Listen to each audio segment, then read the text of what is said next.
It's the world's largest shake table facility, and it can hold buildings weighing up to 2.5 million pounds.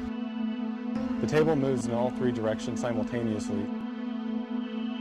It's the first wood building of this size that's ever been tested.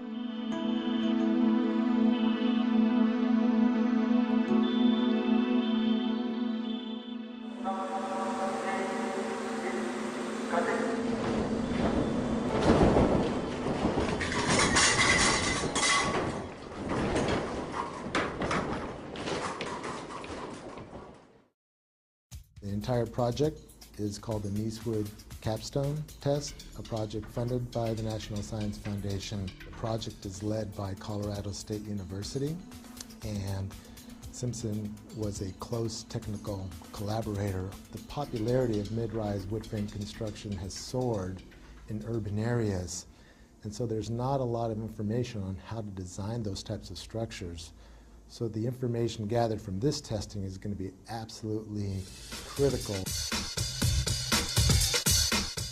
The condominium tower was built as a actual condominium would be constructed with 23 1- and 2-bedroom living units. We're testing a 7-story, 23,000 square foot, 800,000 pound building in 3 dimensions. This collaboration with all the folks involved is really going to culminate in a test that's going to show how our products perform in a very severe seismic event. The forces of an earthquake on a structure of this size create a lot of secondary forces inside of the building, and the only way to hold those forces together is with connectors such as the ones that Simpson Strong Tie makes and provides. In this building, we have a wide variety of Simpson Strong Tie products, from large hold-down rods that run 7 stories up to the roof, known as ATS, or Anchor Tie-Down System.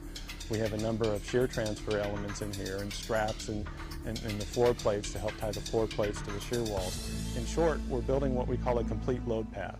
This building, the Niecewood Capstone building, is designed using a performance-based seismic design philosophy. It's a method to design specifically for, or explicitly maybe, for performance of the building. We don't just design a component or an assembly. We actually design it all together and then we check it. And performance-based design allows us, if we know enough about how the building reacts, to actually select what level of damage we want to see in the building during an earthquake. We're doing a series of tests on this structure so that we can incrementally increase our knowledge as to how the building is responding at different levels of shaking. We're not only going back and forth, side to side, but we're going up and down as well. So we're getting all of the vertical accelerations and lateral accelerations exactly like that Northridge earthquake, but times 1.8. There's approximately 300 sensors in the building, measuring everything from movement to force to acceleration.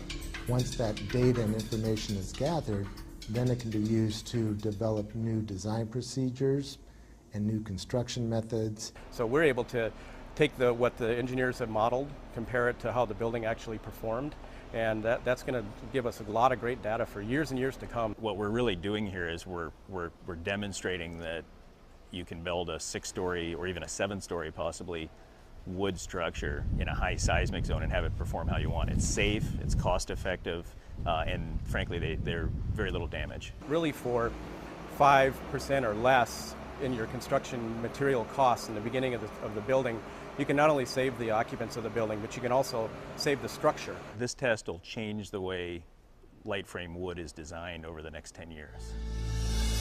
We've invited several key engineers from across the country, building departments.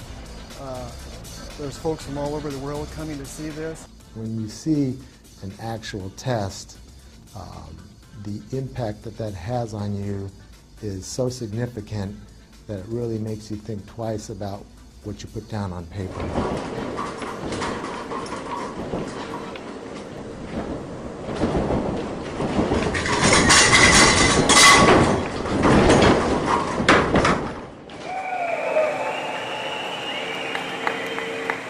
Everything in it worked.